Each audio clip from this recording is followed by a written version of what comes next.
असार 15 को बेला छ, तर 2/3 किसान भएको देशमा खेती लगाउने बेला सधैँ मलको हाहाकार। खेती भइहाल्यो भने पनि बेच्ने बेलामा बजार भाव नपाएर हैरान। कृषि प्रधान देशमा किसानहरू नै किन सधैँ मारमा पर्छन्? कमजोरी कहाँ छ? नीतिमा कि त्यसलाई कार्यान्वयन गर्ने निकायमा? आजको साझा सवालको बहस।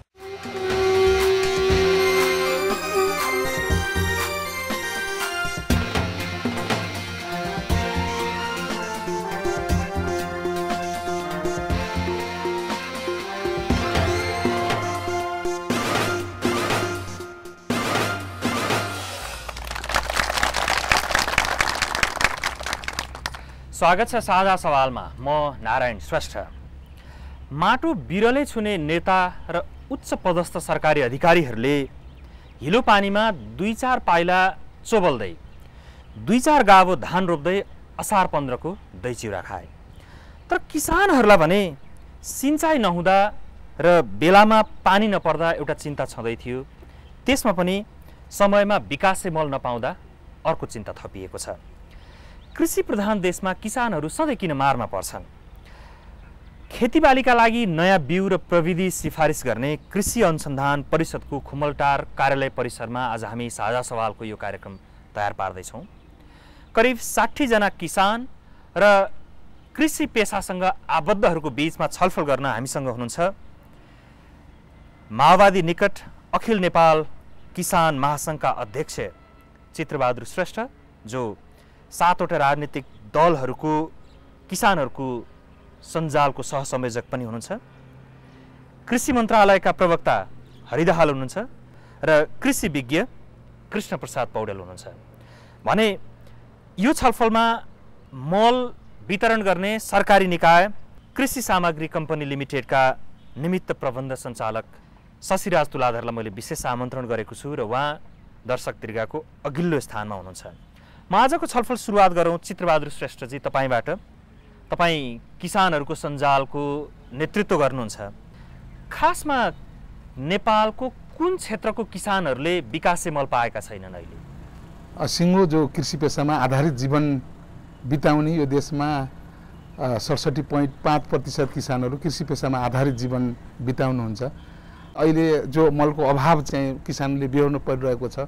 साँच्चीकै नेपाली किसानहरू अहिले मल नै पाएका छैनन्। जो मलको आवश्यक छ किसानहरूलाई त्यो मल नै पाएका छैनन्। अहिले त्यस्तो कहीँनिर पनि किसानहरूले आफूलाई आवश्यक पर्ने मलहरू पाएका छैनन्। त्यसो भने यहाँ अगाडि हुनुहुन्छ शशिराज तुलाधर, कृषि सामग्री कम्पनी लिमिटेडका निमित्त प्रबन्ध सञ्चालक हुनुहुन्छ। खास नेपाललाई कति मल चाहिन्थ्यो? तपाईँहरूले कति ल्याउन सक्नु भएको छ र किसानहरूले नपाएका हुन्?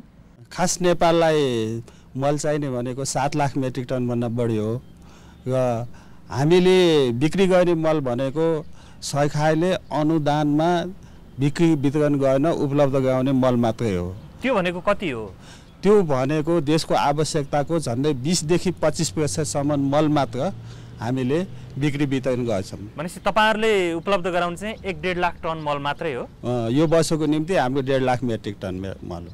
बाँकी मल चाहिँ किसानहरूले के गरी किन्नुपर्छ त? त्यसो भएदेखि त बाँकी मल किसानहरूले किन्ने सम्बन्धमा चाहिँ नि सरकारी स्तरबाट कुनै कार्यक्रम बनेको सम्बोधन भएको त्यस्तो स्थिति चाहिँ नि अहिले छैन र निजी क्षेत्रहरूबाट आपूर्ति नभइरहेकै स्थिति छ। 5 देखि 7 लाख मेट्रिक टन मल आवश्यक छ भन्ने थाहा छ भने तपाईँहरूले ल्याउन नसकेको बाँकी मल अरू निजी क्षेत्रले ल्याउनका लागि के नीति बनाउने काम किन नगरेको? निजी क्षेत्रले ल्याउनको निम्ति रोका गरेको छैन।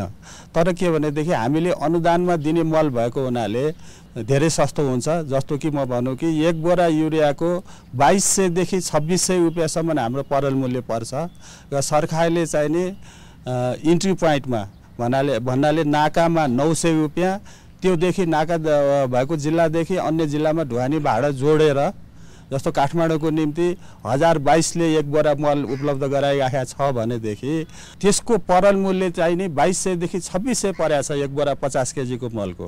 अब किसान अहिले खोजिराखेको मल अनुदानको हो र निजी क्षेत्रले अनुदान नपाउने भएको कारणले चाहिँ नि उसले लगाएको मल महँगो पर्छ। त्यही भएको हुनाले निजी बिक्री नभएको कारणले निजी क्षेत्रले नल्याएर 7 लाख मेट्रिक टन पुग्न नसकेको। कृषि मलको बारेमा तपाईसँग फेरि पनि म कुराकानी गर्छु। अहिले चाहिँ प्रवक्ता हरि दाहाल, किन सरकारले करिब 20% मललाई मात्रै अनुदान दिएको, बाँकी मल अरू व्यापारीहरूलाई निजीले पनि नल्याउने, किन यस्तो भएको?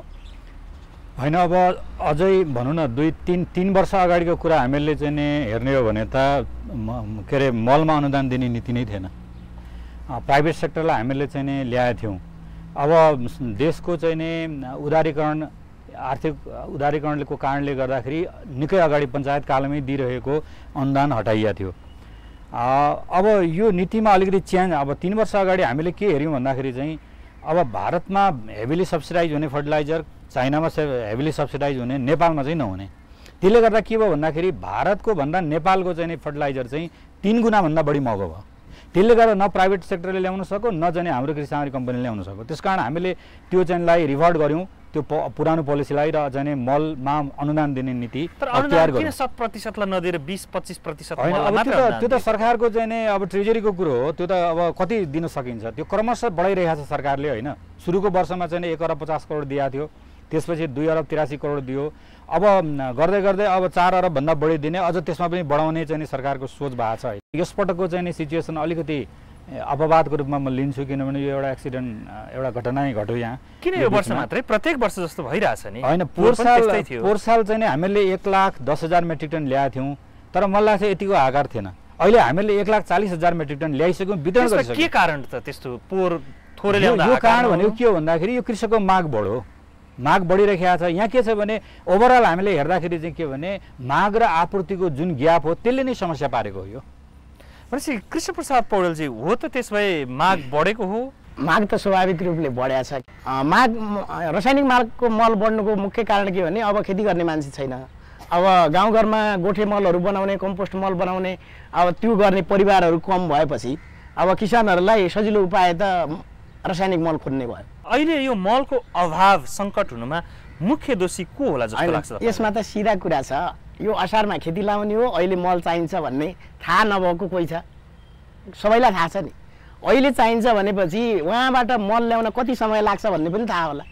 भनेपछि समयमा बजेट निकासा नगर्ने र त्यो कामलाई अगाडि नबढाउने सरकार नै त्यसको दोषी हो नि। त्यसमा पनि मुख्य गरेर अब हाम्रो प्रवक्ताजी यही हुनुहुन्छ, उहाँहरूलाई हामीले दोषी देख्छौँ। किनभने ठिक छ, कति अनुदान दिने नदिने उहाँहरूले राजनीतिक निर्णय गर्नु नहोला, तर जति ल्याउन पर्ने हो त्यो समयमा ल्याउने जिम्मेवारी त उहाँहरूले लिनु पर्यो नि।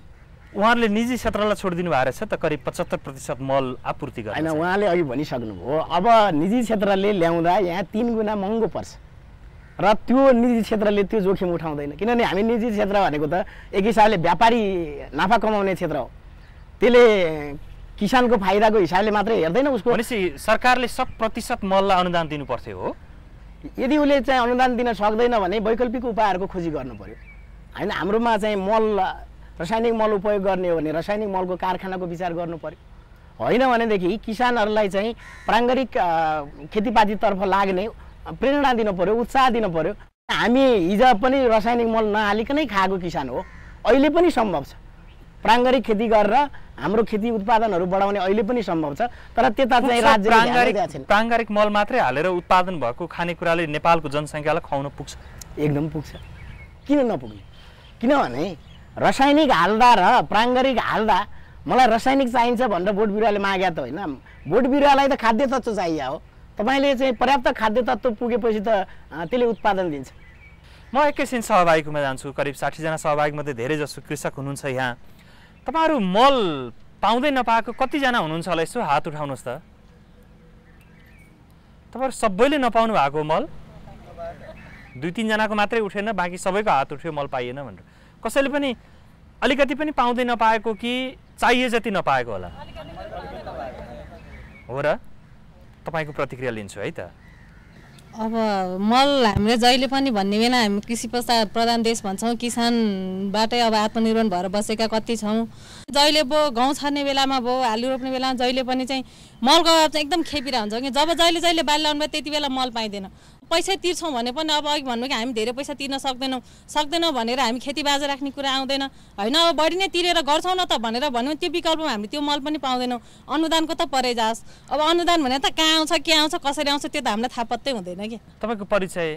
मेरो नाम प्रतिमा शाहकर, म भक्तपुर ताथली। भक्तपुरबाट हजुर। रातो टिका लाउने एकजना आमै हुनुहुन्छ, म तपाईँको लिन्छु। मेरो नाम चन्द्रकुमारी हो। कहाँ हो तपाईँको घर चाहिँ? दक्षिणकाली गाविस 7 नम्बर वडा हो। धान रोप्नुभयो यो वर्ष? धान रोपेको छैन। धानको रोप्ने कुरा त हामीले खेत रोप्ने बेला चाहिँ अलिकति पानी भगवान्ले नि दिनुपर्छ भने अर्थको बालीहरू चाहिँ हामी कुला खोल्चा सिँचाइहरू दोष सरकारलाई कि भगवान्लाई? होइन, यो धान रोप्ने कुरा चाहिँ हामीहरूको अलिकति पहाड जग्गा भएपछि अलिकति पानी नै पर्नुपर्छ। अनि अहिले तपाईँले मल पाउनुभयो त कि तपाईँलाई मल पाएको छैन? छैन। हामीहरूको खेतमा अब हिजो आजदेखि रोप्ने गर्ने बेला भयो, अब चाहियो हामीलाई मकैलाई मल ढिला भयो। अब हेर्नु भएको नि होला सरहरूले यसो पहाड गाउँतिर मकै कत्रा भयो भनेर कृषिमा बस्नु सरहरूले त यसो कृषिकै याद मल भएन भने मकैमा सुत्ला लाग्दैन? लाग्दैन, त्यो बढ्दैन, यसरी च्यापेर बस्छ। त मल नभए कसरी आउँछ? बानी बिग्रियो भने मैले कि उही बेला यो देशी मलहरू यस्तैहरू नजिक दिए हुन्थ्यो सरकारहरूले, त्यतिकै गरेर जानुहुन्थ्यो होला। तपाईँले यो देशी मल हालेर अलि राम्रो फल्ने थियो, यो वर्ष मल नपाएर मकै फल्दैन कि भने चिन्ता लाग्यो। चिन्ता भएन, खान पाइँदैन, बर्बाद भएन। गर्छु म कृषि, तरकारी खेती नि गर्छु, धान खेती नि गर्छु, फलफुल खेती नि गर्छु, गाई पाल्छु, भैँसी पाल्छु। दक्षिणकालीमा व्यापारै बस्छु। मसित खुवा किन्न आउनुहोस् तपाईँहरू, खुवा बेच्छु। कृषिले नगरेदेखि यो ठुल्ठुला बिल्डिङ बनाएर बस्नेहरूले, अफिसमा बस्नेले के खाने? सरले भन्नुभयो कम्पोस्ट मल बनाऊ, अर्ग्यानिक खेती गरौँ, त्यति नै उब्जनी छ भने हामी झन् सुखी हुन्छन्। अर्ग्यानिक खेती भनेर मैले आधा रोपानीमा अर्ग्यानिक खेती गरेँ। गर्दाखेरि मल राखेकामा चाहिँ सलसलाउँदो भयो। अर्ग्यानिक खेतीमा काँक्रो यसरी फल्यो भने उहाँ सरहरू जानुपर्ने, छ्या यो हुन्न है भन्नुहुन्छ, बुझ्नुभयो? त्यो मल र बिखालेर चाहिँ सलसल पारेर चाहिँ आहा यो पो हुन्छ, त्यति हामीले व्यापार गर्न सकेनौँ। तपाईँको धन्यवाद। कृषि सामग्री लिमिटेड मल लिन जानु भएको कोही हुनुहुन्छ? नमस्कार, म लक्ष्मण हुमागाई, कुशादेवी काभ्रे। र मेरो चाहिँ प्रश्न अहिले तत्कालीनको प्रश्न चाहिँ छ तपाईँको नेकपा माओवादीका चित्रबहादुरजीलाई। अब अरू नेता भने त तपाईँको काठमाडौँ बसेर नीति नियम बनाएर चुनाव जिते आए, तर 10औं 12औं वर्ष चाहिँ नेकपा माओवादी चाहिँ किसानको हित गर्छौँ भनेर चाहिँ आउनुभएको र अहिले सबभन्दा ठुलो मत प्राप्त गरेर सरकारमा सञ्चालन गरेको अवस्था किसानको हित यही हो त? हो, हामी किसान त गुन्द्रुक खाउँला, कर्कलो खाउँला। अब नेताहरूलाई चाहिँ के विदेशबाट प्याक भएर आएको चाहिँ खानेकुरा खाने होला? यो प्रश्नको उत्तर चाहिँ तपाईँले आक्रोश एकदम पोख्नुभयो कि तपाईँ मल लिन जाँदाखेरि पाउनु भएन हो? मल लिन जाँदाखेरि पाइएन। मल लिन जाने बेला तपाईँको कृषि सामग्री कम्पनीमा यस्तो त 10औं गुणा चाहिँ भिड हुन्छ। 25-30 जना प्रहरी राखेर भनौँ कि अब 1200-1500 बोरा मल चाहिने ठाउँमा 25-30 बोरा मल लिएर गएर टाउको फराफर हुने, त्यही पनि लान सकिएन। म नेताजीहरूलाई चाहिँ के भन्छु भने नेताजीहरूलाई चाहिँ चिल्ला चिल्ला गाडी चढ्नको लागि यो इन्द्रावती सप्तकोशी जत्रो तेलको धारो विदेशबाट लिएर आएर सधैँ घाटा, यो अर्थ के हो?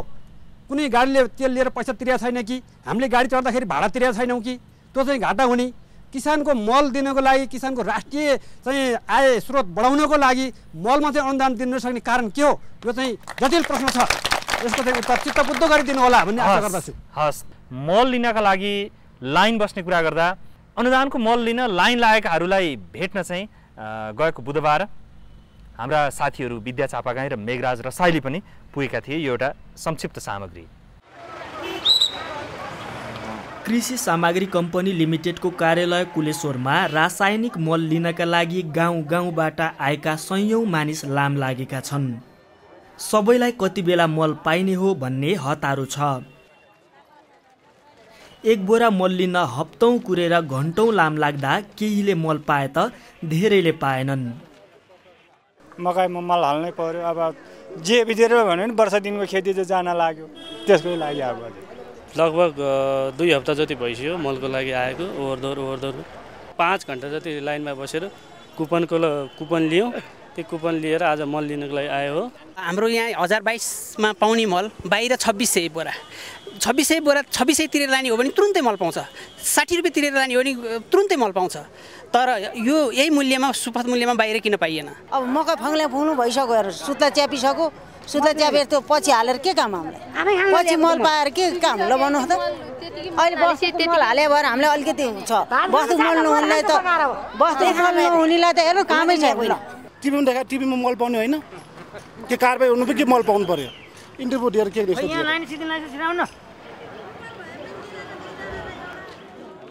मलको लागि लाम लाग्नेहरूकै भिडमा भेटिन् काठमाडौँ भद्रकाली गाविसकी राममैया केसी। एक साता धाएपछि राममैयाले बल्ल एक बोरा युरिया मल पाइन्। त्यति मलले उनको खेतलाई त भ्याउँदैन, तर अरूले त्यही एक बोरा मल पनि नपाएको देख्दा भने उनले यतिमै चित्त बुझाइन्। बल्ल बल्ल पाएको मल लिएर घर पुग्दा अब भने रोपेको धान सप्रिएला भन्ने उनलाई आशा पलाएको छ। मुस्किलले पाएको मल बोकेर उनी पनि खेतमा पुगिन् र धम्माधम मल छर्न थालिन्। यी रोपाइ गरिसकेपछि मल हाल्न पर्यो, पहिला हाले जस्तो लाग्दैन भन्छन् बुढापाकाले। समयमा मल हाल्न पाएको भए उब्जनी हुन्थ्यो, अब समयमा मल हाल्न नपाएपछि हुँदैन कि भन्ने किसानीको मनमा डर भइरहँदो रहेछ। सरकारले अनुदानमा दिएको उक्त मल 1022 रुपैयाँमा उनले पाए पनि धेरै किसानहरू महँगो मूल्य तिरेर किन्न बाध्य छन्। भद्रकाली गाविसकै जगन्नाथ भण्डारी। मल साझाबाट लिएर आएको हो मैले 2900 तिरेर। मल युरिया मात्रै युज गरिरहेको छु अहिले, अरू मल झन् महँगो भएको हुनाले सकिएन किसानले खेती गर्नलाई। किसानलाई मलको अभावले पिरोलिरहेको मौका छोपी कतिपय व्यापारीहरू भने चर्को मूल्यमा मल बेचिरहेका छन्। भद्रकाली संयुक्त सहकारी संस्थाका व्यापारी शङ्कर बलामी। मैले यो रातको मल चाहिँ ल्याएको होइन कि तपाईँको यो इन्डियन बोरा छ नि तपाईँको, सिधै इन्डियाबाट व्यापारीहरू ल्याउनुहुन्छ। अनि तिनीहरूले चाहिँ अब कताबाट ल्याउँछ थाहा छैन, कन्ट्याक्ट गर्छ। कन्ट्याक्ट गरे अनुसारले अब उनीहरूलाई 2500, 2600, कहिले 2700 तिर्नुपर्ने हुन्छ। भन्सा छरेर यता के गरेर ल्याउँछ होला, यस्तो इन्डियन मलहरू ल्याउँछ। अनि त्यही अनुसारको 100-150 रुपियाँ खाएर बोरामा बेचिरहेको छु। कृषि सामग्री कम्पनीमा मल लिन लाम लागेकाहरू र मल पाएकाहरूसँग हाम्रा सहकर्मीहरूले गर्नुभएको कुराकानी। शशिराजी, अनुदान पाएको मल पनि सहकारी संस्थामा भन्दा व्यापारीको हातमा पुग्दो रहेछ नि, किन त्यस्तो भयो? व्यापारीको हातमा त पुगेको छैन। सहकारी हामीले बेच्ने भनेकै सहकारीको माध्यमबाट हो। अब सहकारीको ले नै बदमासी गरेर पुगेको भए चाहिँ नि हामीलाई थाहा हुन्न। त्यसको निम्ति अब सहकारी अहिले के गरेको छ, कसो गरेको छ भन्नेको निम्ति चाहिँ नि जनताहरू पनि अलि जागरुक हुनु पर्यो। तपाईँ नजिकै हुनुहुन्छ, खेम पाठक कृषि सहकारी सङ्घको अध्यक्ष हुनुहुन्छ। खेमजी, यो सहकारीमा जाने भनेको मल त व्यापारीहरूले बेच्दो रहेछन् नि? हामीलाई त त्यो थाहा छैन, तपाईहरुलाई थाहा हुन्न त्यो? हामीले चाहिँ हाम्रो कृषि सहकारी केन्द्रीय सङ्घ मार्फत हाम्रो कृषि सहकारी संस्थाले लिएर आएको मलहरू चाहिँ जति हाम्रो हात परेको छ त्यो चाहिँ रहीबन्दी जति आछ त्यहाँका किसानलाई बाँडेर रहीबन्दी हामीले दिने गरेका छौँ र यो हाम्रो पनि गुनासोको कुरा हो। हैन, सहकारी संस्थाहरू मार्फत व्यापारीकोमा पुगे भन्ने रहेछ, त्यस्तो चाहिँ होइन होला, हामीलाई चाहिँ त्यस्तो थाहा छैन। यो चाहिँ हामीले सुनेको कुरा चाहिँ भित्रबाट नै मल सप्लाई गर्दाखेरि नै अब त्यहाँ कृषि सामग्री संस्थानबाट नै विशेष गरी त्यस्तो मान्छेहरूले हात लाएर चाहिँ बाहिर बजारमा प्रयोग गरेको भन्ने कुरा हामीले सुनेका छौँ। पल्लोपट्टि छेउमा त्यहाँ हात उठाउनु के भन्न खोज्नुभयो तपाईँले? परिचय दिएर भनिदिनुहोस् त। सुरेश कार्की म सरलाई हो। मैले चाहिँ उहाँ शशिराज सर हुनुहुन्छ, यहाँ हाम्रो कृषि मन्त्रालयको हुनुहुन्छ। वीरगञ्जको मैले कुरा गरिरहेको छु। तपाईँ वीरगञ्जमा जानुहोस्, त्यो बारा र पर्साको नाममा सहकारीहरूको नाममा लिस्ट निकालेको छ। त्यहाँको व्यापारीलाई तपाईँको 150-200 बोरामा एकदम पर्फेक्ट, यसलाई चाहिँ मलाई प्रमाणको रूपमा पनि पेश गर्नुहुन्छ भने म गरिदिन्छु। म सरलाईको सहकारी हो। तपाईँको उहाँहरूले चाहिँ के गर्नुहुन्छ नि 100-150 बोरामा लिनुहुन्छ। त्यो सहकारीको त्यो अध्यक्षहरू चाहिँ झोले सहकारीको अध्यक्षहरू आउँछन्, 5000 धरोटी राखिदिएको छ, तिनीहरूले चाहिँ सट पारेर तिनीहरू हजुरको बेच्छ।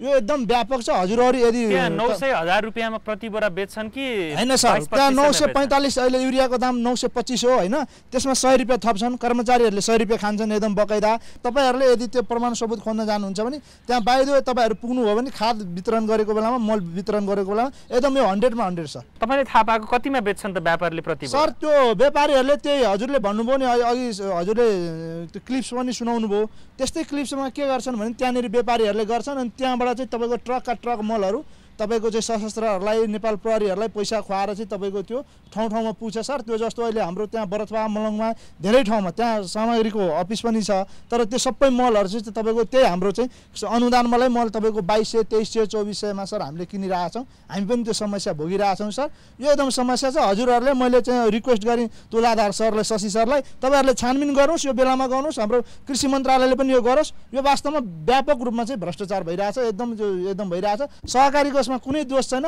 यसमा कृषि सामग्रीकै दोष छ सर। हस्, धन्यवाद।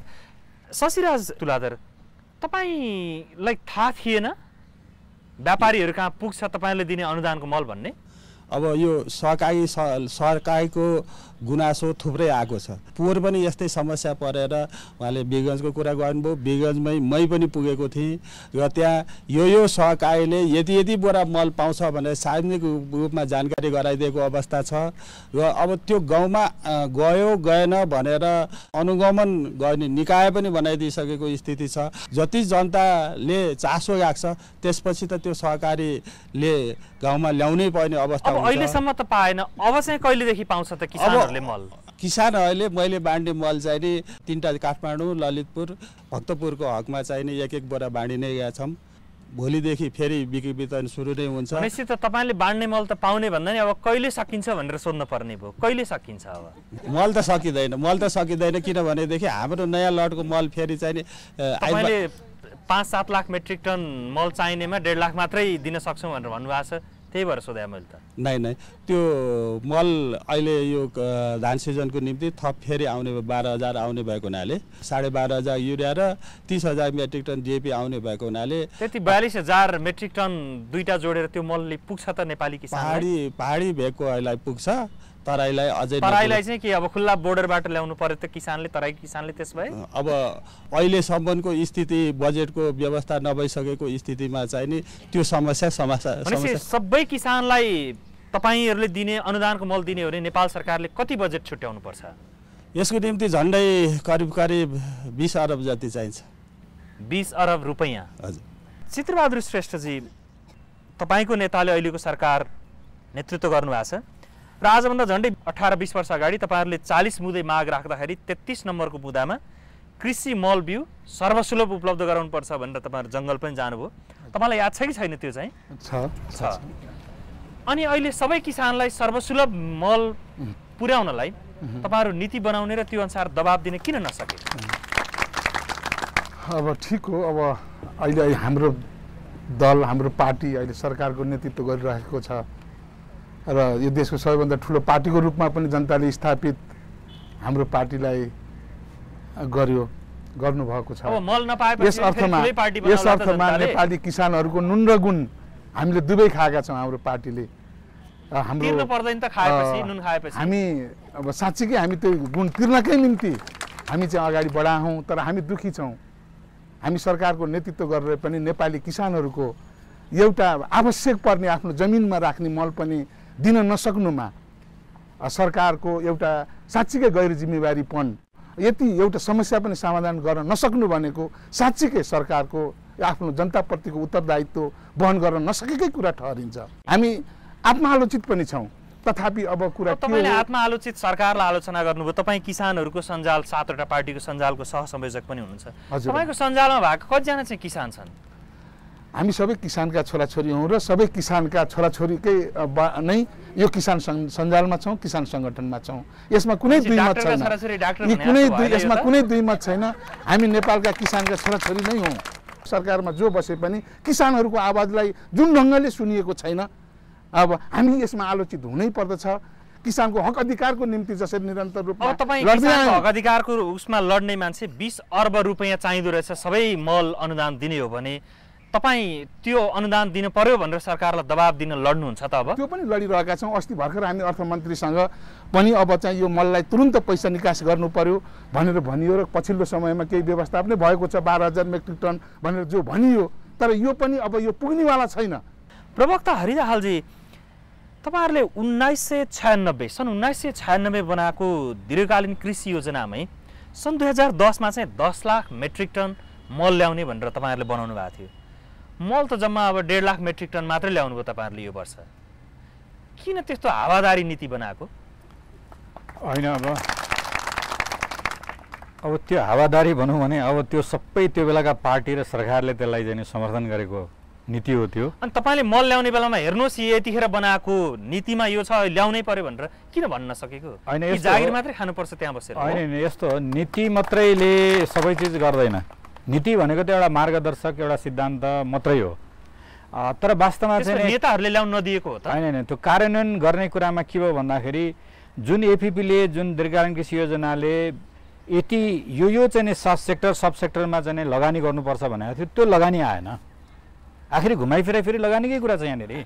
त्यसो हुँदाखेरि त्यो लगानी आएन एउटा कुरा। घुमाइ फिराइ लगानी तपाईँ अब पेट्रोल डिजेल ग्यासमा अरबौँको अनुदान दिन सक्छ भने सरकारले 2/3 जनता किसान भएको देशमा किसानहरूका लागि चाहिने कुरामा अनुदान दिन सोच्न सक्दैन? हामी मन्त्रालयले पनि त्यही भनिरहेका छौँ, हामीभन्दा माथिल्लो निकायलाई त्यही नै भनिरहेका छौँ कि यो यत्रो चाहिँ एउटा इकोनोमिक सेक्टर एउटा सिङ्गल सेक्टर होइन, यसमा लगानी कम भयो, एकदमै कम छ, बढाउँ भनेर चाहिँ हामीले त हरेक वर्ष हरेक चाहिँ बजेट बनाउँदाखेरि अन्तक्रिया गर्दाखेरि राष्ट्रिय आयोगमै पनि अर्थ मन्त्रालयमा पनि जहाँ पनि हामीले यो कुरा चाहिँ उठाइरहेकै छौँ। यो पर्याप्त छैन भनेका छौँ हो कि। अब दीर्घकालीन कृषि योजना त्यति सफल भएन भन्नुपर्छ यो हिसाबले, र त्यो चाहिँ के भने एउटा नीति मात्रै बनेर पनि हुँदैन भन्ने कुराको एउटा प्रमाण हो यो। पहिलो कुरो त के भन्छु भन्दाखेरि कृषि क्षेत्रलाई चाहिँ सरकारले या राज्यले चाहिँ एकदमै कम आँकेको, भनेको मतलब प्राथमिकतामा राख्दै नराखेको कारणले गर्दा अहिलेको परिणति आएको हो यो। त्यसो हुँदाखेरि समग्रमा यसलाई अभाव भयो भने 2 दिनमै अर्थमन्त्री, प्रधानमन्त्री, अरू आपूर्ति मन्त्री त्यसमा संलग्न हुन्छन्, निर्णय गर्छन्। किसानहरूले हप्तौँ भइसक्यो मल नपाइरहेको, त्यही तपाईँले भनेकै जस्तो कुरा भएर हो, नेताहरूलाई खासै मतलब नभएको यसमा। अब त्यो त उहाँले जान्ने कुरो हो होइन। अब यहाँ मैले पनि के देखिरहेको छु भन्दाखेरि किसानसँग सम्बन्धित सञ्जाल भनौँ, सङ्गठन भनौँ, राजनीतिक पार्टीहरू भनौँ, कसैले पनि यो मलको बारेमा चाहिँ दबाब दिएको, इभन एउटा वक्तव्य निकालेको मलाई अहिलेसम्म थाहा छैन। भनेपछि त्यो भएको भए त हामीहरूलाई पनि बल पुग्थ्यो, कृषि मन्त्रालयलाई पनि। हो त कृष्ण पौडेलजी, किसानसँग सम्बन्धित सङ्गठनहरू भोट हाल्ने बेलामा मात्रै सक्रिय हुने, यस्तो बेला चाहिँ निष्क्रिय हुने? अब देख्दा त्यस्तै देखिया छ। तर मैले के देख्दैछु भने यो राजनीतिक पार्टीका किसान सङ्गठनहरू किसान होइन मतदातालाई मात्रै माया गरे हुन् भन्ने लाग्दैछ। यदि साँच्चै किसानलाई माया गरे हो भने किसानका दैनिक अप्ठ्याराहरूमा त सवालहरूमा त उठ्नु पर्यो। त्यो सवालहरू किसान सङ्गठनहरूले उठाएको त्यति देखिया छैन। हो त चित्रबहादुर श्रेष्ठ, तपाईँहरूले एउटा वक्तव्य निकाल्ने प्रधानमन्त्री वा कृषि मन्त्रीलाई, अहिले त प्रधानमन्त्री नै हुन्छ, कृषि मन्त्री उहाँ लगेर भेट्ने अहिलेसम्म गर्नुभएको छैन नि? त्यस्तो होइन, उहाँहरूले त्यस्तो आँखै अहिले निर्माण गर्न सक्नु भएन। उहाँहरूले त्यस्तो होइन, हामीले गरेको उहाँ देख्ने होइन। हामीले त अब चाहिँ दिनरात त्यसैमा लागिरहेका छौँ, जनताकै अधिकारको निम्ति लडिरहेका छौँ होइन। जनताकै एउटा वक्तव्य निकाल्नु होइन, त्यस्तो हुँदै होइन। उहाँहरूले पढ्नु भएन, उहाँहरूले देख्नु भएन, त्यही दुःखको कुरा। मैले त अघि मात्रै भने यही 12,000 मेट्रिक टन पनि हाम्रो प्रेसरको कारणले भइराखेको छ। साझा सवाल, साझा सवाल। कृष्ण प्रसाद पौडेलजी, सरकारले पेट्रोलमा अनुदान दिन सक्छ, तर मलमा चाहिँ दिन नसक्नुको खास कारण के होला जस्तो लाग्छ तपाईँलाई? यो त प्राथमिकतामा नपरेको हो। किनभने तपाईँ यसो हेर्नु न, 20 वर्षदेखि कुनै पनि ठुला राजनीतिक पार्टीहरूले कृषि जिम्मा लिँदैन। किन लिँदैन? होइन, कृषिसँग 66% जनता किसान छन् भन्ने सबै नेताहरू म किसानकै छोराछोरी हुँ भनेर भन्ने प्राथमिकतामा चाहिँ किन नपरेको होला त? त्यसो होइन, अब यसै विचार गर्नु न, किसान सङ्गठनको अध्यक्ष हुन्छ, मन्त्री हुनु पर्यो भने गृह ताक्छ। हामी कसरी विश्वास गर्ने के नेताहरूलाई? त्यसो हुँदाखेरि मैले अहिले देख्दाखेरि मुख्य समस्या के भने नेताहरूले कृषिलाई बिर्स्या छ। त्यसो हुँदा अब जरुरत के छ भने किसानहरूले, अब हामी 66-67% किसान हामी आफै सङ्गठित भएर यो दबाबहरू नदिने हो भने अब हामी खेती थेक्न सक्छौँ भन्ने मलाई लाग्दैन। र उहाँहरूको प्राथमिकताका क्षेत्रहरू चाहिँ वास्तवमा अब भन्दाखेरि अलिक गुनासो गरे जस्तो हुन्छ, उहाँहरूको चित्त पनि दुख्छ। किसानहरू खेती गर्छन्, त्यो खेतीमा चाहिँ राजनीति गर्छन् नेताहरू। अहिले भएको चाहिँ समस्या त्यहाँनिर हो। यदि त्यस्तो हुन्थेन भने, अलिकति विवेकबाट विचार गर्ने हो भने नेपालीको खेती नै हो नि सबैभन्दा मुख्य आधार। हाम्रो अर्थतन्त्रको आधार खेती हो, हाम्रो जीवन पद्धति हो खेती। त्यसलाई प्रवर्धन गर्ने, त्यसलाई विकास गर्ने सोच खै? हामीले हेऱ्यौँ नि, अघि दीर्घकालीन कृषि रणनीतिको कुरा गर्नुभयो। दीर्घकालीन कृषि रणनीति बनेको 2 वर्षपछि त्यो कहाँ छ भनेर कसैलाई पनि थाहा छैन। यो सफल असफलको भन्ने प्रश्नै होइन। र अब अहिले फेरि अर्को नाटक मञ्चन हुँदैछ, अहिले फेरि नयाँ कृषि रणनीति बनाउने भन्दैछ। हिजोको कृषि रणनीति किन असफल भयो, त्यसले किन काम गरेन, त्यसको मसिनो समीक्षा गर्नु पर्यो र त्यसका आधारमा किसानमुखी नीति बनाउने कुरा गर्नु पर्यो। अब 2-4 जना विदेशी, 2-4 जना नेपाली परामर्शदातालाई राखेर एसियाली विकास ब्याङ्कको सहयोगमा चाहिँ कृषि रणनीति बनाउँछौँ भनेर अहिले 1 वर्षदेखि कसरत गर्दैछ। 16 करोड रुपियाँको त किसान नेता चित्रबहादुरजीहरू हुनु होला नि त? होइन अहिले अघिल्लो 2-3 महिनादेखि त्यसमा अलिकति चाहिँ यो सहभागिता पुगेन भनेर किसानहरूलाई समावेश गर्ने कुरा त हुँदैछ। तर हामी जुन ढङ्गले उहाँले गर्दै हुनुहुन्छ त्यो ढङ्गले चाहिँ कृषि रणनीति बन्छ भन्ने लाग्दैन। अब उहाँले त्यहाँ गएर ल्याप्चे लाउने र अब हामी बनायौँ भन्ने हो भने अर्कै कुरा। तर अहिले जुन ढङ्गले त्यो 1 वर्षदेखि प्रक्रियाहरू भएको छ त्यसमा हाम्रो 3टा कुरामा असहमति छ। पहिलो कुरा किसानका लागि चाहिने नीति हो भने किसानको विचारहरू आउनु पर्यो, उहाँहरूको सोचबोझहरू आउनु पर्यो र किसानले चाहिँ कस्तो नीति भयो भने हामीलाई फाइदा हुन्छ भनेर भन्न पाउनु पर्यो। दोस्रो कुरा हामीले कस्तो खालको कृषि गर्यो भने यो देशको किसानहरूको भलो हुन्छ भनेर विचार गर्नु पर्यो। त्यो विचारहरू नै भएको छैन। त्यसमा हामी भविष्यमा हाम्रो कृषिको नीति चाहिँ कुन अर्थतन्त्रको ढाँचामा हाल्ने भन्ने नै टुङ्गो भएको छैन।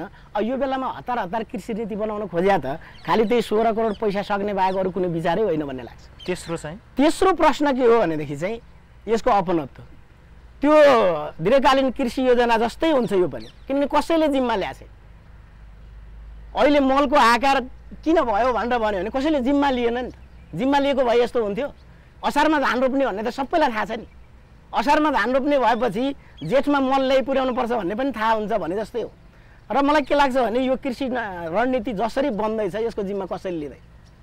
किनभने अब कर्मचारीहरूको त अब भनिहाल्नुभयो, अब हाम्रो हरि सरको त 1 वर्ष मात्रै बाँकी छ। त्यहाँ भने अरू कर्मचारीको पनि त्यही वर्ष कुर्ने हो। त्यसको जिम्मा लिने तपाईहरु जस्तो बाहिर बस्नेहरूले मात्रै बनाइदिने हो त रणनीति चाहिँ? मैले त्यो भने होइन, बाहिर बस्नेले बनाउने भनेको होइन। मूलत युएसको चाहिँ राजनीतिक नेतृत्व हुनु पर्यो क्या। राजनीतिक नेतृत्व नभइकन नीति बन्दैन। नाम लक्ष्मण सुवेदी, दक्षिणकाली गाउँ विकास समिति। यहाँ मैले अतिथिवर्गहरूका धेरै कुराहरू सुने। उहाँहरू एकले अर्कोलाई पन्छाउने बहाना मात्र गरिरहनु भएको छ। किसान प्रतिनिधि भन्नुहुन्छ कि हामीले दबाब दिएका छौँ, बल्ल 12,000 मेट्रिक टन चाहिँ यही प्रयासले भएको छ भन्दै हुनुहुन्छ। यदि उहाँको दबाब सिङ्गो 66% किसानको प्रतिनिधि उहाँ हुनुहुन्छ भने जसरी तेलमा अनुदान तत्काल राज्यले दिन सक्छ, उहाँको दबाब त्यो राज्य त्यो सरकारलाई किन पुगिरहेको छैन? उहाँले तत्काल त्यसको चाहिँ जवाफ दिनुपर्छ। यदि होइन भने जनता भोलि आन्दोलित हुनु नपरोस्, उहाँहरूलाई फाल्नु नपरोस्। त पछाडिपट्टि एकजना दिदीले हात उठाउनु भएको थियो। मेरो नाम सुशीला प्याकुरेल हो, बालुवा गाविस 8 नम्बर वडा बेलाबाट आएको हो म। यहाँभन्दा 2 वर्ष अगाडि मकै छर्नुभन्दा पहिला नै मल आइसक्थ्यो र हामीले लगेर राखेर पछि मल हाल्ने बेलापछि मल हाल्ने गरेको थियो। अहिले अब मकै छर्या बेलादेखि अब अहिलेसम्म मल हाल्न पाएको भए मकै पाकिसक्थ्यो, त्यो छैन। अब अघि सहकारीको कुरा गर्नुभयो, सहकारीमा अब हाम्रो आत्मनिर्भर सहकारीमा 1000 जना सदस्य हुनुहुन्छ भने 70 बोरा मल गएको छ हामीलाई। त्यहाँ त्यो बोरा फुटाएर 10-10 किलो बाँड्दा पनि भाग पुगेको छैन हामीलाई। भनेपछि अब यो मलको अभावले गर्न हाम्रो केही आम्दानी भएको छैन। यो कृषिले नै मल नपठाएपछि कृषिमा बस्नेले नि के खाने त? समस्या मल पुगेन, त्यही नै हो। शशिराज तुलाधरजी, यो वर्ष त मल पुगेन, तर आउने हिउँदमा जब गहुँ लगाउने बेला हुन्छ वा अर्को वर्ष जब धान मकै खेती गर्ने बेला हुन्छ त्यतिखेर चाहिँ पुग्छ भनेर निश्चित हुने के छ तपाईसँग? अब आउने बालीमा मल पुग्छ भने निश्चित हुने आधार, बलियो आधार त मैले अहिलेसम्म भेटाएको छैन। तैपनि यस विषयमा धेरै छलफल भएर यो वर्षमा चाहिँ 2 अरब 83 करोड हामीलाई चाहिँ नि मलको निम्ति अनुदान बजेट थियो भनेदेखि 4 अरबको बजेटमा काम गर्नु भन्ने किसिमको निर्देशन प्राप्त भएको थियो। त्यसमा यो मल नपुगेका धेरै मलाई घेराउ गरेको कारणले चाहिँ नि दिनभरि टिभीमा मै देखिगएँ भनेर भोलिपल्ट अर्थ मन्त्रालयले बोलाएर कति चाहिँ नि कति के गर्न सकिन्छ भनेर सोधेको अवस्था छ र 7 अरबकोमा चाहिँ नि काम गर्नुहोस् तपाईँ भनेर मैले आश्वासन पाएको छु। तर यो 7 अरब भयो भनेदेखि 40%ले चाहिँ नि पाउन सक्ने अवस्था होला। बाँकीले पाउन चाहिँ अझै पनि गाह्रो छ। यही कुरो पनि बजेट भाषण पछि मात्रै निकल हुन्छ। चित्रबहादुर श्रेष्ठजी, प्रश्न पनि थियो, अब मल अहिले त पाएन, फेरि पनि पाउने सम्भावना पनि छैन। तपाईँको आफ्नै नेतालाई किसानलाई यसरी मार्न भएन भनेर भन्न सक्नुहुन्न? त्यो भनिएको छ, राम्रोसँगै भनिएको छ। सुन्दैनन् हो तपाईँले भनेको? त यो अहिले चाहिँ सबैले बुझ्नुपर्ने कुरा के हो त भन्दा अहिले एउटै दलले मात्रै ठ्याक्क नीति बनाएर अगाडि बढ्न सक्ने स्थिति पनि छैन। तत्काल अहिले हाम्रो दलले मात्रै नदिएको हो त त्यसलाई मल ल्याउनलाई अहिले? होइन, त्यसो नभनौँ, सरकारमा छैन ऊ अहिले, होइन। अब आफ्नो तर्फबाट हामी प्रयास जारी राखेका छौँ। हाम्रो तर्फबाट हामीले दबाब प्रेसर दिइरहेका छौँ। हरि दाहालजी, यो मल अभाव हुनुमा नेपालको खुल्ला सिमाना कतिको कारक हो? अब त्यो हाम्रो बोर्डरको त केही न केही प्रभाव परेकै छ, तर त्यही मात्रै कारण होइन। हामीहरूले आफू सक्षम भएर हामीहरूले चाहिँ नि मल ल्याउन सक्दाखेरि हामी चाहिँ नि बाँड्न सक्छौँ। अब यो 100% किसानहरूले चाहिँ मल सिफारिस गरेकै दरमा उनीहरूले चाहिँ नि प्रयोग गर्न सक्दैनन्। मलाई लाग्छ 3-4 लाख मेट्रिक टन हामीले ल्यायौँ भने हामीलाई पर्याप्त हुन्छ। 3 लाखै मेट्रिक टन भए पनि यो वितरण तपाईँको विचारमा सरकारी निकायले गर्दा राम्रो हुन्छ कि वा निजीलाई दिँदा अझ प्रभावकारी होला? अब यो निजीलाई पनि हामीहरूले भित्राएकै हो होइन। अब पहिला चाहिँ एकलौटी भयो, कृषि सामग्री कर्पोरेसनले चाहिँ एकलौटी गर्यो, गभर्मेन्टको चाहिँ उसमा त्यसले मात्रै सुविधा पायो भनेर चाहिँ त्यही नीतिलाई चाहिँ चेन्ज गरेर प्राइभेटलाई चाहिँ यहाँ चाहिँ इन्ट्रोड्युस गरेको। तर प्राइभेटलाई इन्ट्रोड्युस गर्दाखेरि पनि भएन। त्यसो हुँदाखेरि यो कृषकको कृषि सम्बन्धी कुराहरू चाहिँ राज्यले प्रोटेक्सन गर्ने, संरक्षण गर्ने कुरो हो। यसलाई खुला चाहिँ बजारमा हामी चाहिँ त्यसै छोड्न सक्दैनौँ। एउटा चाहिँ यो रासायनिक मलको विकल्पमा अरू प्राङ्गारिक मल वा अरू अगाडि पनि प्रसङ्ग उठाएको थियो, त्यो कतिको सम्भाव्य चिज हो? हामीले प्राङ्गारिक मललाई पनि चाहिँ प्रमोट गरेका छौँ। अहिले हामीले 5000 मेट्रिक टन चाहिँ प्राङ्गारिक मल खरिद गरेर उहाँहरूले बेच्दै हुनुहुन्छ। त्यो बाहेक लिक्विड मल पनि स्पेनबाट ल्याएर उहाँहरूले आफ्नै तरिकाले बेच्दै हुनुहुन्छ। तर के छ भने अब यदि प्राङ्गारिकले मात्रै काम गर्थ्यो भने अहिले उहाँ 95% चाहिँ मानिसहरूले हात उठाउनु भयो अघि, मल खोज्दै यस्तो भौँतारेर आउनु पर्दैन थियो, प्रब्लम सोल्भ भइहाल्थ्यो। त्यसो हुँदाखेरि अब त्यो लोकल चाहिँ अर्ग्यानिकले चाहिँ लोकल चाहिँ जातलाई चाहिँ काम गर्छ, तर इम्प्रुभ धेरै चाहिँ मल खाने जातलाई काम गर्दैन। त्यसो हुँदा समस्या यहाँनिर हो। भनेपछि अब तपाईँ नयाँ कृषि रणनीति तपाईँहरू बनाउँदै हुनुहुन्छ, यस्तो मल अभाव नहोस् भनेर त्यो नयाँ रणनीतिमा चाहिँ के राख्दै हुनुहुन्छ त? यो चाहिँ मलको चाहिँ यो किनभने भारतमा पनि अहिले चाहिँ सब्सिडी छ, सबैतिर छ, संसारभरि नै छ सब्सिडी। त्यसो हुँदाखेरि नेपालमा चाहिँ सब्सिडी हटाएर हामी चाहिँ के गर्ने त? अब किसानले त एक एउटा पनि पाउँदैन। हामीले सब्सिडी जारी राख्नुपर्छ, सब्सिडी बढाउँदै लानुपर्छ र कृषिलाई राज्यले पहिलो प्राथमिकता राखेर यसलाई हर तर्फबाट चाहिँ संरक्षण दिनुपर्छ। किनभने यो व्यापार मात्रै होइन, कृषि भनेको व्यापार मात्रै होइन, यो एउटा जीवन पद्धति हो। हामीले चाहिँ जुन पहिला गऱ्यौँ त्यो गलत भयो भन्ने कुरा अहिले हामीले रियलाइज गरिरहेका छौँ। भनेपछि कृष्णजी के गर्नुपर्छ त? नयाँ रणनीति बन्दाखेरि यस्तो मलको अभाव नहुनका लागि के भयो भने हुन्छ होला? हामी अहिले पनि नेपालमा 25% किसानहरूले पेटभरि खान पाउँदैन। उनीहरूको पेट भर्ने उपाय के हो भन्नेबाट रणनीतिका आधारहरू विचार गर्नु पर्यो। त्यस्तो भयो भने मात्रै हामीले के गर्ने भन्ने कुरा आउँछ।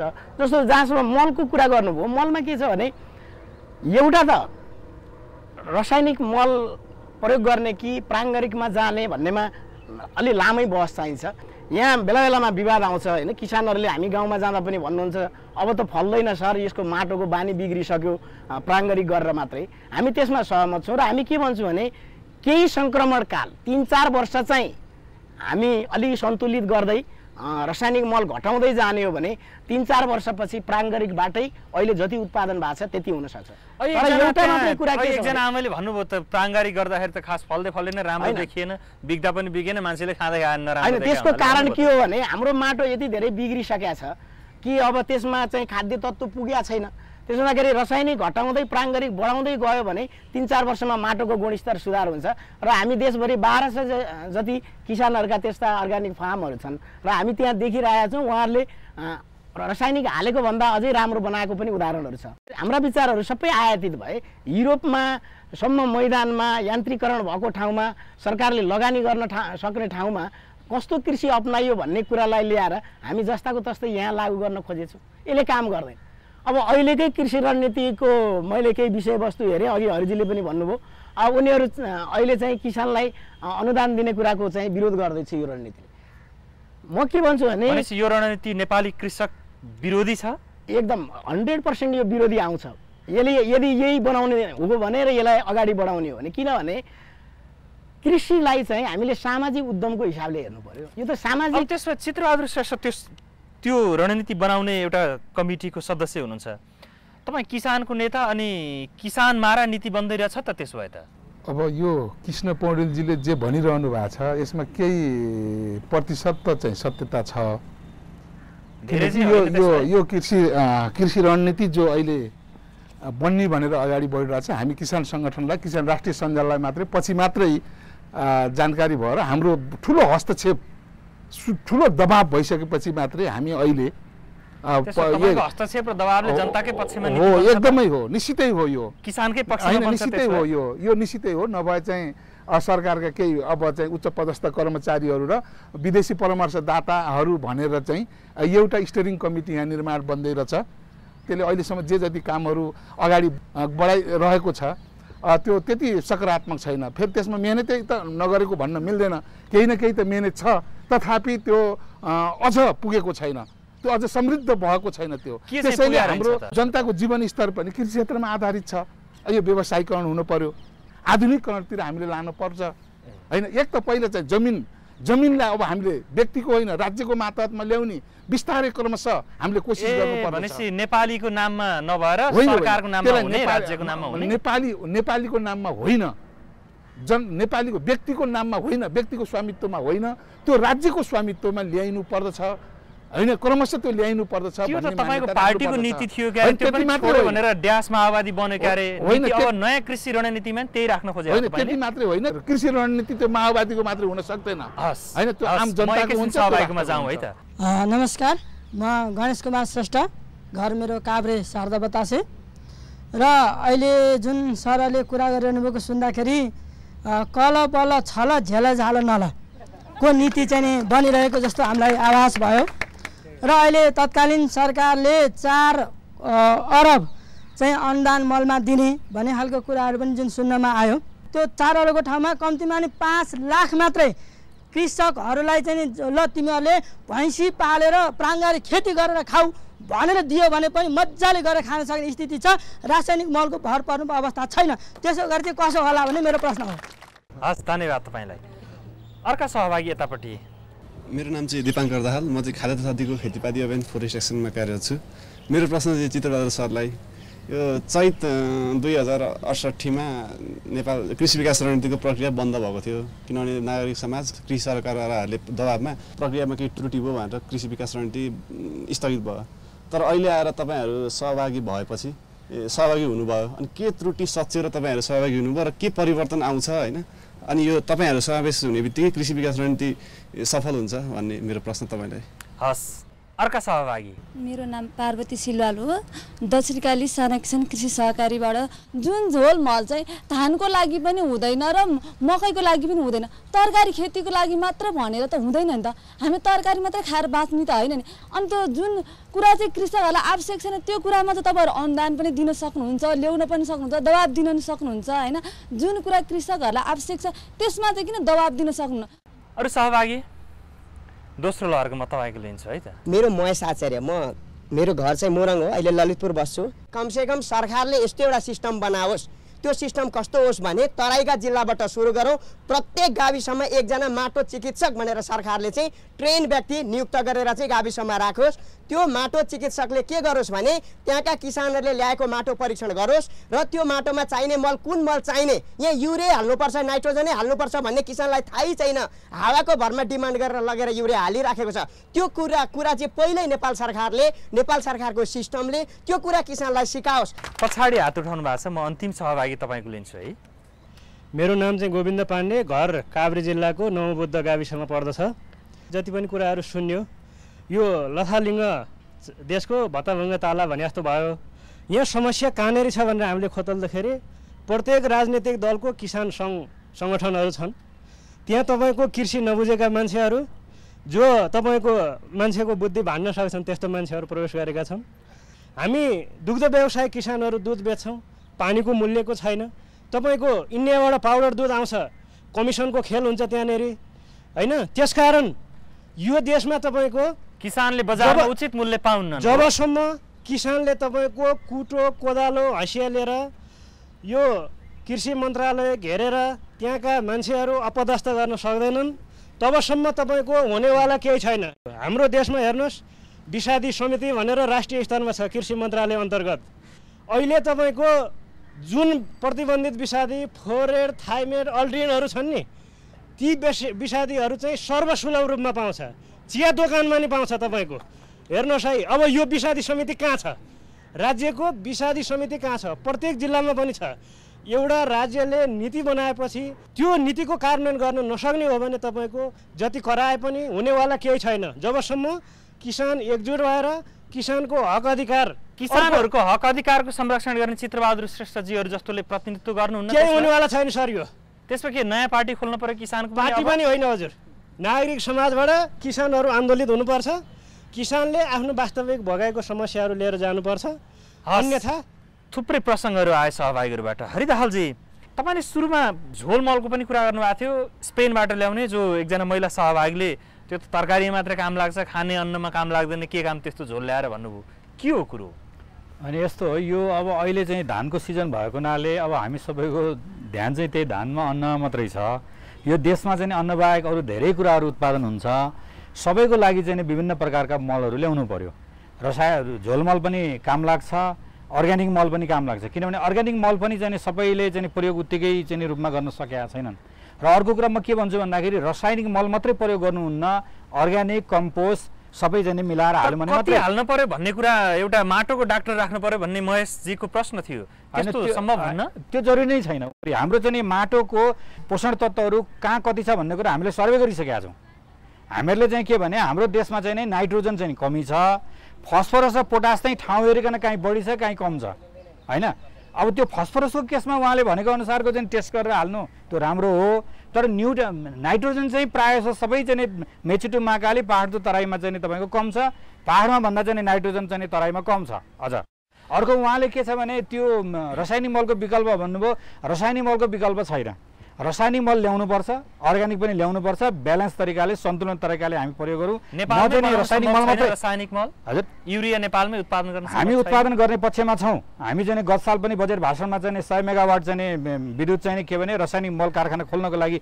चाहियो भनेर त्यो बजेट वक्तव्यमै आएको छ कहिलेसम्म बन्ला त्यो त्यसले त अलिकति टाइम लाग्छ त्यो तुरन्त आजको भोलि बन्ने होइन टाइम भनेको 1 दशक 2 दशक अनि त्यस्तो दशकै त लाग्दैन होला अब हाम्रो कमिटमेन्ट के हो त्यसमा भर पर्छ पोलिटिकल कमिटमेन्ट तपाईहरु कतिको कमिटेड हुनुहुन्छ त एकदमै त्यो अहिलेको आवश्यकता हो कहिलेसम्म बन्छ त्यो अहिलेको आवश्यकता हो हामी त्यो दिशातिर अब हामीले सोच्नुपर्छ यो कहिलेसम्म भन्दा पनि अब हामी सुरुवात गर्नुपर्छ त्यो दिशातिर हामी लागिहाल्नु पर्दछ भन्ने मलाई लाग्दछ म विनम्रतापूर्वक के आग्रह गर्दछु भने अलि हामी पोजिटिभ ढङ्गले पनि हामीले सोच्ने गर्नुपर्दछ देशको यो अवस्थामा हामीले थोरै मात्रै हामीले पोजिटिभ थिङ्किङबाट अगाडि बढ्न सकेनौँ सकारात्मक सोचका साथ अगाडि बढ्न सकेनौँ भने जे पनि समाजमा अहिले जे भइरहेको छ जे चिज उत्पन्न भएको छ हैन के कुरालाई त मल हाल्ने बेलामा मल पाउँदैन उत्पादन भइहाल्यो भने बजारमा भाउ छैन के कुरालाई सकारात्मक लिएर सोच्ने यो हाम्रो सरकारले चाहेर मात्रै पनि सक्दै सक्दैन हैन एकातिर त्यो राज्य सरकार पनि दायित्व छ भने चाहिँ हाम्रो पनि जवाफदेही त छ कि छैन हैन आवश्यक पर्यो भने जनताको तर्फबाट त्यो पनि गर्नु पर्दछ जस्तो किसानले जुन बेला उत्पादन गर्छ भाउ हुन्न त्यसपछि जतिखेर खेती गर्नुपर्ने हुन्छ चाहिएको कुरो हुन्न यो सबै चिज सल्टिन के भयो भने सल्टिन्छ होला यो कृषिलाई चाहिँ नै उदार अर्थनीतिमा पुरै छोडिँदाखेरि यस्तो भएको हो मार्केटमा चाहिँ नै उत्पादन बढी भयो भने चाहिँ त्यसको प्राइस डाउन हुन्छ त्यो त्यस्तो अवस्थामा चाहिँ सरकारले किनिदिनु पर्यो कृष्ण पौडेलजी चित्रबहादुर श्रेष्ठले के भन्नुभयो भने आशावादी हुनुपर्छ नेपाली किसान आशावादी हुने ठाउँ छ छैन अब होइन आशावादी हुने भनेको अब सङ्गठित हुने सचेत हुने र हाम्रा किसानका हकका लागि लड्ने यदि आशावादी हुने भन्ने हो भने त्योभन्दा अर्को कुनै उपाय छैन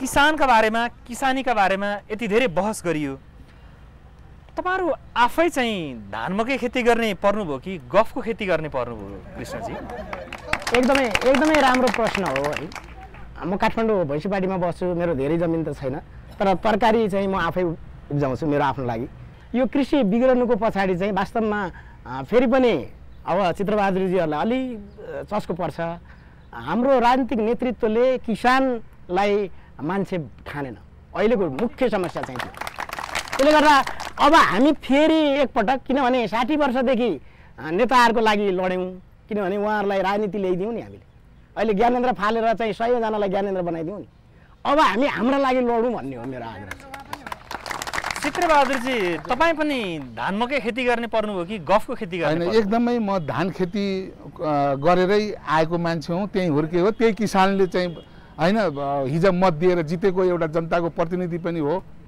आफ्नो दिएर जिताएको प्रतिनिधि पनि हो धान खेती गर्नुहुन्छ कि गफको खेती गर्नुहुन्छ मैले भन्न खोजिरहेको कुरा के हो त अहिले मैले पोजिटिभ भनेर मैले पोजिटिभ ढङ्गले सोचौँ भनेर मैले भन्न खोजिरहेको के हो त भन्दा हामीले नागरिकले पनि आफ्नो उत्तरदायित्व हाम्रो ठाउँबाट वहन गर्नुपर्छ हैन यो हाम्रोबाट पनि पुगेको छैन भन्ने नै हो मेरो पनि किसानले गर्न पर्यो के त ल हेर्नुस् त धान खेती गर्न मकै खेती गर्न तरकारी खेती गर्न छोडेर किसान कहाँ जाने त अब त्यसमा हो ठिक हो पाएका छैनन् कहाँ जाने आज यो समस्या आज मात्रै होइन के यो निरन्तर हरेक वर्ष यो समस्या छ त्यही भएर तपाईले हाम्रै सरकारको कुरा गर्नुहुन्छ भने त पहिलो इतिहासमा सबभन्दा पहिलो मलमा अनुदान दिने हाम्रो सरकार हो तपाईले 2065 साल चैत्र 12 गते अहिलेको वर्तमान प्रधानमन्त्री बाबुराम भट्टराई अर्थमन्त्री हुँदा मलमा अनुदान दिइयो यो नोट गर्नुस् अब त्यो त नोट भयो तर अहिले फेरि चाहिएको मल नपाउने पनि तपाईकै पार्टीको सरकार भयो त्यो पनि नोट गरे होला सम्भवै भएन अब तपाईले त्यो नीति भारतबाट ल्याउनु पर्यो हामीसँग यति प्राविधिक समस्याहरू छ उहाँहरूले भन्नुपर्छ के यो उनीहरूले दिँदै दिएनन् उनीहरूले हामीलाई मलै दिएन हेर्नुस् यहाँ अहिले बल्ल बल्ल कुर्सीको लागि नै होइन कुर्सी चाहिँदैन के भाइ कुर्सी चाहिए कुर्सीको नाम निम्ति टाँसिने मान्छे पनि हामी होइनौँ कुर्सी चाहिएन तर कहाँबाट यस्तो हुँदो रहेछ भन्ने कुरा थाहा पाइयो आज हेर्नुहोस् सरकारले चाहँदा पनि भारतले चाहिँ मल नदिने स्थिति रहेछ यहाँ हो यी समस्या रहेछ यी समस्या अब चाहिँ बहस मलको बारेमा मल किन उपलब्ध हुन सकेन र किसानहरूलाई हित हुने कस्तो नीति हुनुपर्छ त अलिकति त्यसमा पनि आज हामीले छलफल गऱ्यौँ खेती किसानीका बारेमा तपाईँको पनि आफ्नो अनुभव र आजको कार्यक्रमका बारेमा तपाईँको केही प्रतिक्रिया छन् भने हामीलाई पठाउन सक्नुहुन्छ त्यसका लागि हाम्रो ठेगाना हो साझा सवाल BBC नेपाली सेवा पोस्ट बक्स नम्बर 672 काठमाडौँ इमेलमा प्रतिक्रिया पठाउन हाम्रो इमेल ठेगाना हो nepali.letters@bbc.co.uk र SMS मार्फत प्रतिक्रिया पठाउन साझा सवालको संक्षिप्त रूप SS टाइप गरी एक स्पेस छोडेर तपाईँ आफ्नो सन्देश लेखी 6677 नम्बरमा पठाउन सक्नुहुन्छ आजको यो बहसमा सहभागी भइदिनु भएकोमा कृषि विज्ञ कृष्ण पौडेल कृषि मन्त्रालयका प्रवक्ता हरि दाहाल र कृषकहरूका नेता चित्रबहादुर श्रेष्ठ अनि कृषि सामग्री लिमिटेडका निमित्त प्रबन्ध सञ्चालक शशिराज तुलाधर र यो कार्यक्रममा सहभागी कृषक दर्शक र श्रोता सबैलाई धेरै धन्यवाद कार्यक्रमबाट आजका लागि हामी सबैलाई बिदा दिनुहोस् नमस्कार